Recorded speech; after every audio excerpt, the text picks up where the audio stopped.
Itu nggak tahu gitu loh Bu. Ini cari ini wong Islam gayanya kalau di masjid di musola Bu, tombo ati iku lima sak warnane kaping pisan maca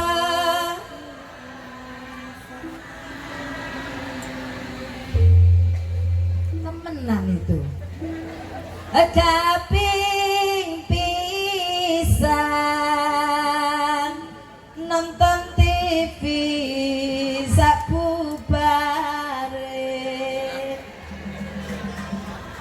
Kalau saja umat Islam itu paham Quran dan maknanya, saya sebagai orang kecil bermimpi besar.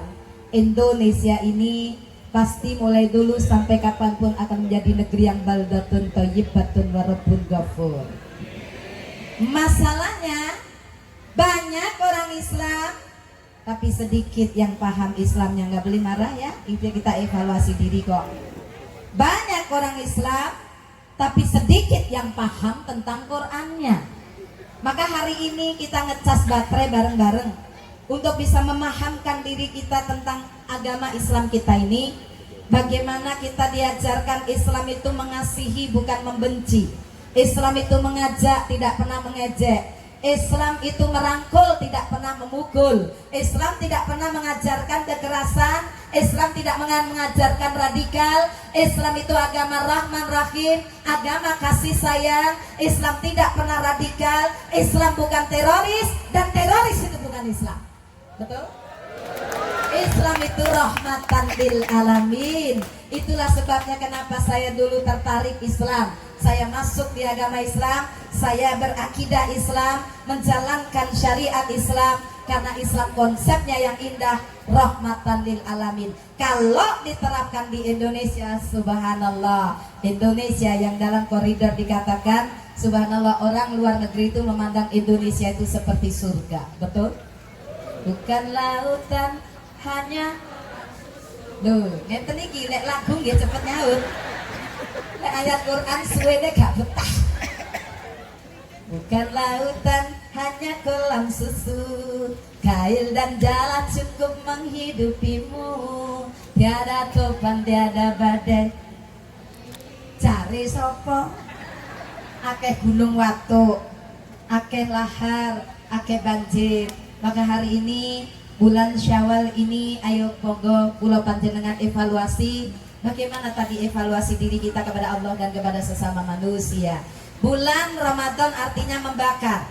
Apa yang harus dibakar? Sifat-sifat ulat. Kita tahu kalau orang ditanya, ibu-ibu ditanya, apa kalau ketemu ulat? Ketemu ulat Bu, kadang-kadang merasa geli, kadang merasa jijik, kadang merasa ikut gatel, ngoten nggih. Tapi tanpa terasa sifat-sifat yang menjijikkan itu kadang-kadang hinggap di dalam diri kita manusia ini. Gak percaya? Mari kita cek.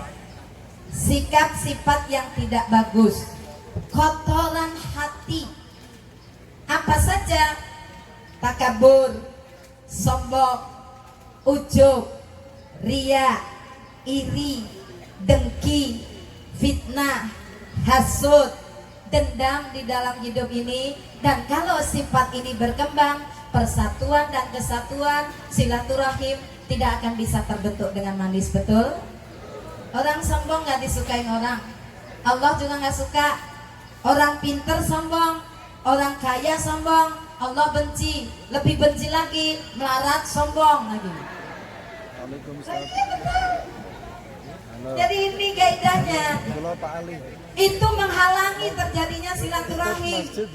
Siapapun kita, jangan pernah ada sikap sombong di antara kita. Entah itu sombong karena kedudukan, pangkat, wewenang, kursi, jabatan, kekuasaan, harta benda, ilmu, popularitas, kecantikan, ketampanan yang dianugerahkan Allah kepada kita. Kadang-kadang kita mesti banyak belajar sebuah filosofi tukang parkir. Tahu tukang parkir ya? Tukang parkir itu lihat Pak Bu, mobil banyak berjajar-jajar. Dia nggak pernah sombong loh, mobilnya banyak. Mobil diambil satu persatu, nggak pernah sedih juga. Kenapa? Karena tukang parkir hanya merasa dititipi. kita kembangkan, hubungan antar manusia akan menjadi manis dan indah. Damai itu indah, kasih sayang itu menyejukkan. Amin Allahumma. Ya, masa orang sombong nggak senang, Allah nggak senang.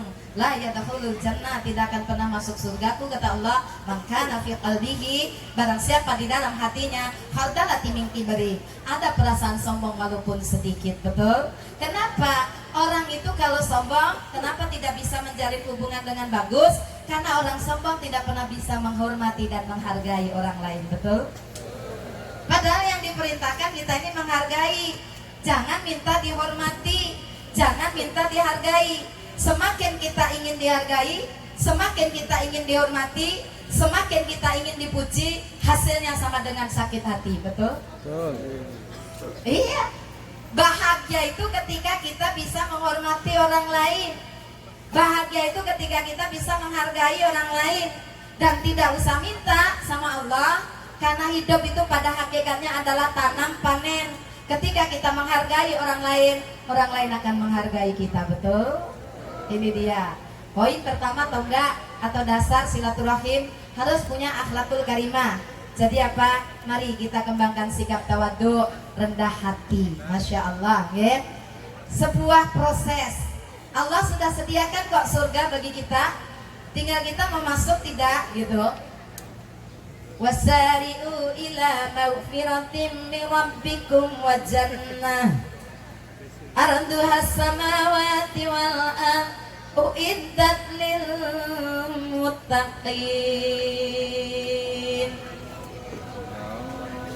Segeralah engkau menuju ampunan Tuhanmu dan surganya yang luasnya seluas langit dan bumi, yang disediakan untuk hamba-hambanya yang bertakwa.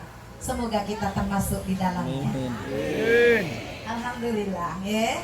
Siapakah itu yang disediakan surga oleh Allah? Ciri khasnya yang pertama adalah ada perubahan dari sebelum puasa kikir, setelah puasa jadi dermawan. Alladzina yunfiquna fis sarai wad-dharra,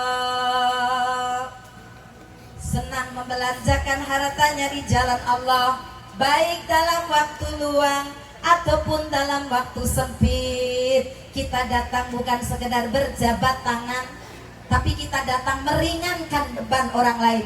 Itulah silaturahim tingkat tinggi. Semoga kita mampu melakukannya. Di dalam Islam dituntun Pak, Bu, yang terpenting ada zakat, ada infak, ada sedekah. Nah, kalau sudah gini mulai geleng-geleng atau ceramah nggak usah bahas tentang sedekah. Titik akeh yang penting ikhlas, gitu kan? Masya Allah. Nah kalau tidak ada yang mengingatkan, kadang-kadang besok lali. Terus apa mboten, Bu? Iya. Jadi apa? Dia belanjakan sebagian hartanya, tidak semua yang diminta itu. Zakat cuma 2,5%. 1 juta cuma 25.000 disingkirkan. Ini ringan. Ya kalau uang saya 1 juta punyai. Kalau uang saya 1 miliar, berarti kan zakatnya kok 25 juta. 25 juta buat zakat hanya, ya. Kalau buat beli bakso mah bisa lidah bisa joget itu. Masya Allah. Kalau kita selalu berhitung-hitungan sama Allah, kita nggak pernah menang, karena matematikanya Allah itu tidak pernah berkurang. Betul? Bal yasdad, bal yasdad, bal yasdad. Semakin bertambah, bertambah dan bertambah. Ibarat kalau engkau membelanjakan hartamu di jalan Allah, engkau menanam 1 butir tanaman, Allah lipat gandakan 7 butir yang baru. Dan masing-masing butir itu akan dialiri 100 biji yang baru. Kalau matematikanya manusia 10 dikurangi 1 sama dengan 9, matematikanya Allah 10 dikurangi 1 sama dengan 709. 9 manusia biasa ditambah 700 dari Allah. Hanya orang-orang yang paham Quran, dia rela, dia suka, dia ridho, senang dilakukan terus, yaitu membelanjakan hartanya di jalan Allah. Jangan seperti cerita yang saya sampaikan ini. Ada seorang konglomerat besar, namanya juga konglomerat, ya, kaya raya, segala-galanya berlimpah. Suatu hari terima tamu, orang melarat, konglomerat terima tamu, wong larat. Satu tiba di situ, assalamualaikum Bu Haji. Dilihat dandanan, dekit, kumuh, kotor, ini pasti nggak benar. Nyautinya beda. Makanya saya bilang, Waalaikumsalam. Ngapain pagi-pagi ke sini? Iya Bu Haji, barangkali ada sedekah buat kami. Mulai kemarin kami belum makan. Belum makan minta ke sini, memang aku ibumu apa? Makan dulu guys. Oh, iya Bu Haji, barangkali sedikit ada makan minum. Gak ada. Kalau gitu sedikit uang buat beli saya sarapan Bu Haji. Gak ada. Bingung orangnya. Rumah segini besar, gak ada duit lagi ya. Kalau begitu, apa yang ada sajalah Bu Haji. Gak ada apa-apa. Pengemisnya bingung, loh kok bisa ya gak ada apa-apa? Kalau gitu mari Bu Haji ikut saya. Kemana? Ngemis bareng saya. Coba dikeplok itu Bu. Saya hanya berpikir sederhana. Bagaimana kalau pengemis tadi adalah malaikat yang dikirim oleh Allah untuk kita, untuk menguji keimanan kita, karena dititipi harta benda yang berlimpah. Hati-hati hanya ya. Subhanallah. Semoga kita tergerak, tersentuh hati kita untuk membelanjakan harta kita di jalan Allah. Jangan pernah khawatir, balasan Allah tidak pernah salah alamat. Betul? Oh, baliyastad ya, subhanallah. Itu yang pertama. Yang kedua, wal kadhiminal ghaid, mampu menahan amarah. Bapak Ibu, kalau kita bicara silaturahim, terus kemudian semuanya pemarah, apa bisa terjadi silaturahim yang indah? Marah melulu, pedot saraf ya. Capek, orang marah itu capek tidak? Capek. Ibu pernah marah? Sering. Siapa yang sering dimarahi? Saya. Loh, bapak, saya kedelai sampean. Marahi bapak, Pak. Masya Allah, bapak. Kalau ngadepin istri seperti itu harus legowo, harus sabar, jembar dodone, lapang hati. Ya biasalah, sang ibu itu memang agak unik gitu ya. Wanita itu punya keunikan yang luar biasa yang tidak dimiliki laki-laki. Mau tahu Bu? Lek badannya capek, hatinya capek, ininya malah nggak capek. Nah ini bapak sebagai pengendali harus sabar. Bapak seorang pemimpin, subhanallah. Tadi dikisahkan pemimpin ki kaya bocah angon. Cah angon ki yang ngayomi, melindungi, memimpin. Wah, pokoknya membuat siapa yang dipimpin jadi bagus. Cah angon, hanekno blimbing kuwi. Suruh menek blimbing itu pohon yang licin. Lunyu benekno kanggo basuh bebiro. Ini walaupun licin, tolong panjat seorang pemimpin untuk melindungi, mengayomi siapa yang dipimpin.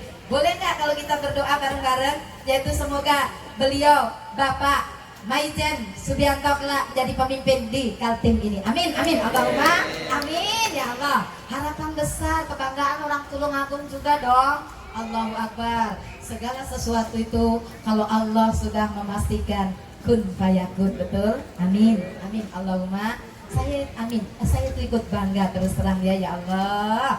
Subhanallah, wong Tulungagung banyak di sini bersatu padu saling kasih sayang. Adanya Pawata ini subhanallah luar biasa. Nggih, ini harus dipupuk dengan bagus.